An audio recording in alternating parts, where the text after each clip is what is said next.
नमस्ते भले थांतु समस्ते जय जगन्नाथ। रोषे घर से पुराणा कड़ई रे जिते फ्रीडम सोरिष तेल गरम हो बास्नाटा आसे भोक आपे आपे बढ़ी जाए।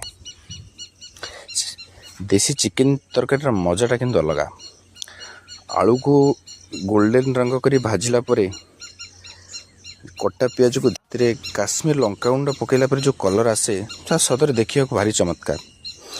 तापर अदा रसुण जो बटा मसला भल भाव कषिगला जो तेलटा छाड़े सेतबले सतेज देसी चिकेन पकईकी धीमा आंचरे कषिला सी ही रेसिपीटा को कंप्लीट करे। तापर ये तो खाली खाद्य नुहे ये जोड़ा आम पारंपरिक स्वाद माँ हाथ रंधा सी जो प्लेट्रे बाढ़ी दिए ता संगे आंब टिके पियाज टिके ओह